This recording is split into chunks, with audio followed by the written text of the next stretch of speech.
Perkenalkan, nama saya Skolastika Safeapsari dari kelas 9C nomor absen 25. Hari ini saya akan menjelaskan dasar-dasar elektronika TIK bab 2.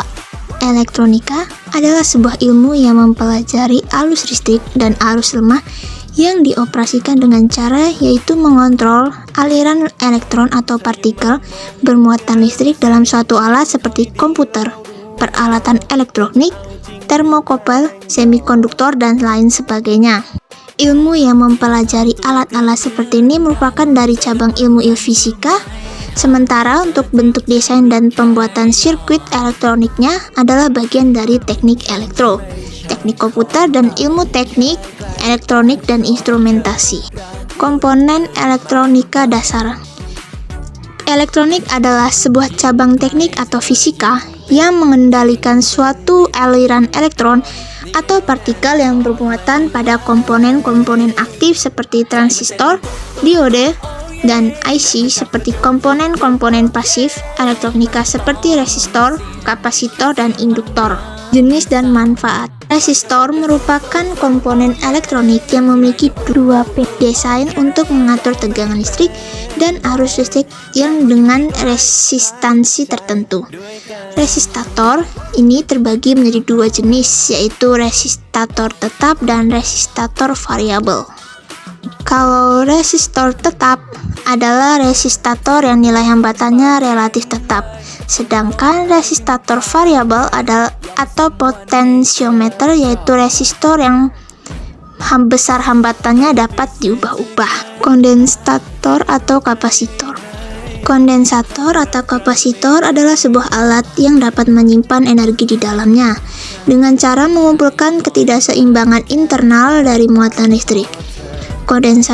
Kondensator memiliki satuan yang disebut farad dari nama Michael Faraday.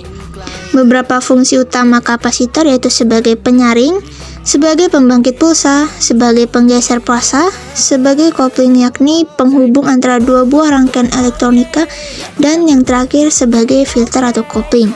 Simbol-simbol kapasitor ada tiga, yaitu simbol kapasitor nonpolar, simbol kapasitor biopolar, dan simbol variabel kondensator.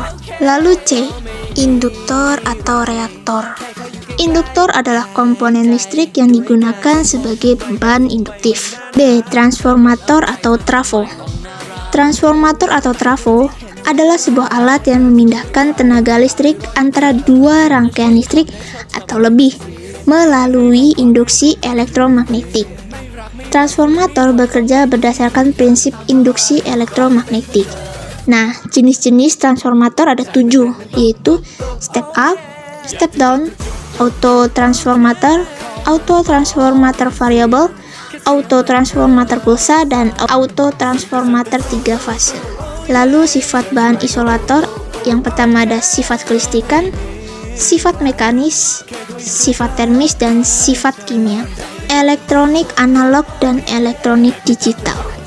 Elektronika analog adalah sebuah bidang elektronik yang dimana sinyal yang terlibat bersifat kontinu, sedangkan komponen yang digunakan umumnya disebut komponen diskrit. Sedangkan elektronik digital adalah sebuah sistem elektronika yang menggunakan isyarat digital. Elektronika digital ini adalah representasi dari aljabar boolean dan digunakan di komputer, telepon genggam, dan lain sebagainya. Lalu kita pergi ke sistem pengendali.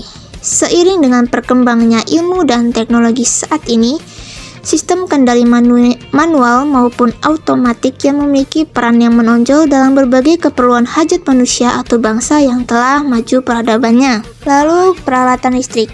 Nah, di peralatan listrik ini ada berbagai macam. Yang pertama ada touchpen.